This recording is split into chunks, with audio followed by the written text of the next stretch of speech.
Hello, everyone. Thank you for listening to my presentation. Today, I will present then my paper on industrial relations and the restructuring of the French automotive industry. So it's a general presentation on research I have been doing for the last 10 years. So I'm trying to draw some conclusions, some general conclusions. First, what is the general context of this research? French automotive industry has been declining for the last 15 years, more or less, and this is best exemplified by a drop in production volumes, a drop in the number of jobs and workforce in the sector, and also a very important trade deficit. France imports more cars than it sells. This decline is also very well illustrated by two key moments in the last 10 years. First, the bankruptcy of PSA, the threat of a bankruptcy of PSA in July 2012. There were rumors in the French press about a default by the firm. And it was also at this time that the firm announced the closure of a major assembly plant in France, in the Paris region, that employed at the time 3,000 workers. Secondly, the second moment of this that illustrates this decline is the profit warning by Renault in October 2019, so before COVID. And also this was in the context of the crisis at the head of Renault, because Carlos Ghosn was already arrested at the time. Perhaps we should include a third moment, which is very interesting, which is the merger of PSA and FCA, but I will not talk about this during this presentation. And one of the main questions, the main research question I'm trying to answer is, how have automotive firms, OEMs in particular, how have they responded to this situation of decline and crisis, especially in terms of industrial relations? As I said, I have been doing field work in the French automotive industry for the last 10 years on work and industrial relations, on PSA, now Stellantis, and on Renault. I did my PhD on PSA. I tried to study the social consequences of the economic crisis of 2008. I did a field work on the PSA Mulhouse assembly plant on eastern France. And then I conducted research on Renault for the French Ministry of Work, especially on industrial relations and collective bargaining. And I conducted interviews at Cléon, Sandouville, which are assembly plants of engines and cars, utility cars, commercial cars. And also I conducted interviews at the firm's headquarters. I also mobilized some internal data and also trade union documentation, among others. This is the theoretical framework I'm trying to work on. First, I used the notion of productive models in order to answer the question of how do firms, and in particular, how do automotive firms try to become profitable. Productive models is a notion developed by Boyer and Freycinet in 2000. And they define it like this, I'm quoting, "It is the product of a configuration where a profit strategy is consistent with a growth model. A more or less lasting compromise is found between various economic, social, and political actors within the firm in the implementation of chosen strategy."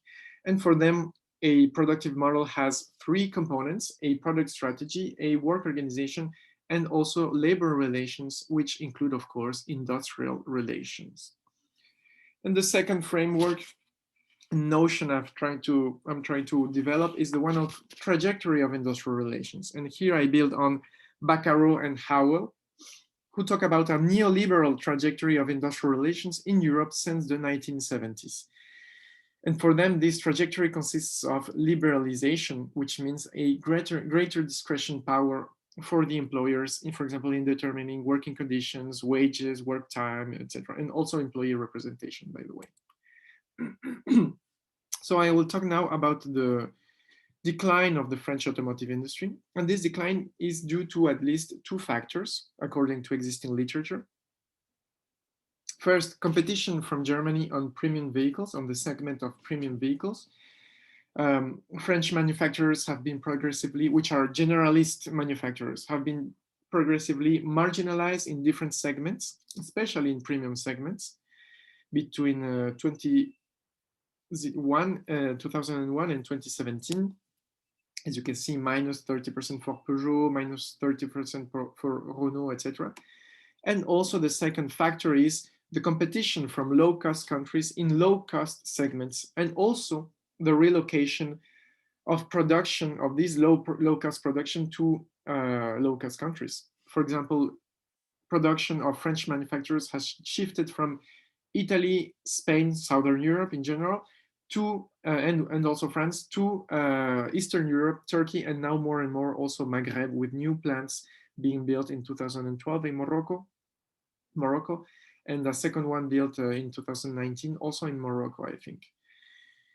And this decline has three indicators that are very clear on the decline of the French automotive industry. First, production, of course. In blue, you can see the decline in production.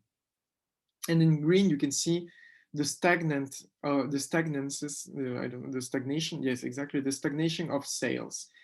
Here, the decline in production, you can see from 3.3 million vehicles produced in 2004 to 1.7 in 2009, and a little bit more in 2018. There was also a tendency to restructure the assembly plants with new technologies, optimal organization, etc. There has been also a decline in the workforce with minus 40% of the workforce, and a loss of 130,000 jobs between 2004 and 2020.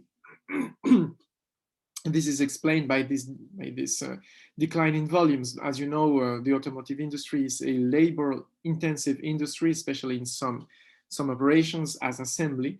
So a drop in volumes leads inevitably in a drop in the workforce.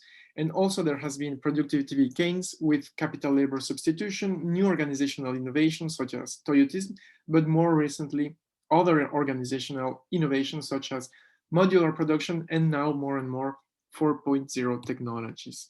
Here you can see clearly this decline in the workforce. This represents the total workforce in France in the automotive sector. And you can see that in blue, construction, which is assembly operations, in final assembly operations, is the one that has been declining the most. And how does this decline enter the transformation of industrial relations in France? Or more or less, how the transformation of industrial relations in France enter this or interacts with this industrial decline? So what are the consequences for industrial relations in the automotive sector? There has been major transformations in labor law in France, which have had two consequences, or two goals, if you want: to modify the rules of employee representation and to modify the rules of negotiation of collective agreement. I will not detail the rules of employee representation. It's not very important for my purpose, for my discourse here, but I will talk about these modalities of new modalities of negotiation of collective contracts, and especially the development of collective contracts, as they are called, competitive collective contracts, as they are called, who have the capability of derogation of branch level agreements on different subjects such as wages, working time, employment, etc. So these new competitive collective contracts are derogating branch level agreements that are usually better, and firms have been negotiating this new collective contract, these new competitive collective contracts at firm level in order to gain in competitivity, or usually to answer to a crisis environment. And the French manufacturers, French constructors, French suppliers also seized these new competitive collective contracts very early on. In 2012, Sevel Nord, which is a joint venture between Fiat, which was a joint venture between Fiat and PSA, signed a collective agreement whose goal was to secure jobs. Again, very early on, Française de Mécanique, which is a joint venture between PSA and Renault, also signed a collective agreement in 2013 to respond to a crisis environment, as they called, also with the promise to secure jobs in exchange of concessions by unions. But I will detail a little bit more the case of PSA and Renault, which are very, very, very eloquent to understand this situation. So PSA, as I told you, was in a deep crisis situation in 2012. And in 2013, the firm negotiated a first collective contract with unions, with representative unions, and whose goal was to, according to the firm, save the firm. Here I try to give some elements of the collective contracts, but I will detail a little bit more here. The company committed itself to produce 930,000 vehicles in 2013 and 1 million vehicles in 2016 with no plant closures, in exchange of no plant closures. So this is what union members have been telling me. This is the quotations of some interviews I conducted with them. For them, the commitment is jobs, but is that sufficient? Because the characteristic of these new collective contracts is that you can negotiate them. You have to negotiate them every 3 years. So every 3 years, the processes begins again, and there is the negotiation of concessions by unions and some guarantees by OEMs. Except that in 2016, the firm was in a much better situation, so it no longer was in an economic crisis. Nonetheless, the firm decided to negotiate a new collective contract, a new competitive collective contract, again demanding concessions by unions in order to establish the competitivity of the firm worldwide and in the European market in particular. So firms, as this union member in the left has been saying, firms put in competition French factories, French workers with factories in low-cost countries. And the same thing happened in Renault in 2013 and 2017. Again, unions negotiated some concessions, for example, work time flexibility, early retirements, and wage cuts, in exchange for a certain volume of production, which, according to firms, guaranteed a certain level of jobs in France.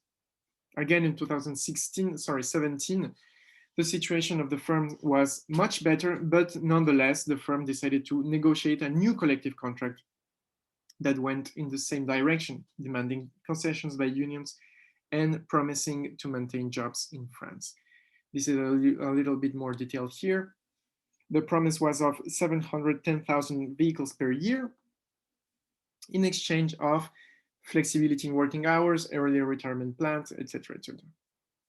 And according to this delegate on the left, the objective of this competitive contract is to put people in economic certainty, which means that certain people have jobs for 3 years, but after 3 years, the processes begins again in order to negotiate collective contracts and reduction of costs by these new collective contracts.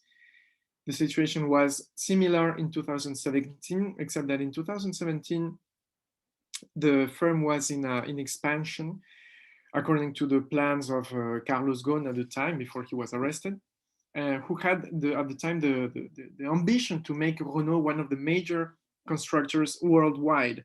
So this new collective contract was in a certain way thought accordingly to these new perspectives, to these new objectives by Renault. And one of the goals of my research now is to try to understand the divergent trajectory, if you will, of PSA and Renault, and what this implies, for example, in terms of working conditions and also industrial relations. But I will not develop this now. So I will move on to the conclusion, which is also the discussion. What I have been observing is that there are less and less collective layoffs, redundancies, downsizing, and more, and less, of course, less and less plant closures, and more these new collective agreements, these new competitive collective agreements, which are thought by the legislator, by labor law, as a way to organize an amicable way of reducing costs and also in a certain way reducing the workforce through, for example, early retirement plans. So these new competitive collective contracts are precisely thought as an alternative to downsizing. So you will see, so we have been seeing less and less plant closures and redundancies, and more these collective contracts that reduce costs. So the permanent restructuring takes the form of this permanent negotiation of working conditions and employment every 3 years in the automotive industry, in the French automotive industry. In a certain way, downsizing, thanks to retirement plans, for example, becomes a natural process without the social and political costs associated to plant closures and collective layoffs. These new collective contracts have had very negative effects on workers, in particular work time flexibility, intensification of work, etc. This is something I have been publishing through the years. I refer to you to this bibliography. And on the side of trade unions, this means a regime of trade union action based on concessions. So trade unions will especially focus on the negotiation of concessions and less in industrial action. And finally, for me, this is one of the major conclusions. We're moving towards a decollectivization of industrial relations in France, thanks to these new collective contracts, these competitive collective contracts that derogate branch level agreements. And we're also seeing a lot more this self-regulation of firms in terms of working conditions, employment, and also workers' representation, especially in the French automotive sector. Thank you very much, and I will stop here.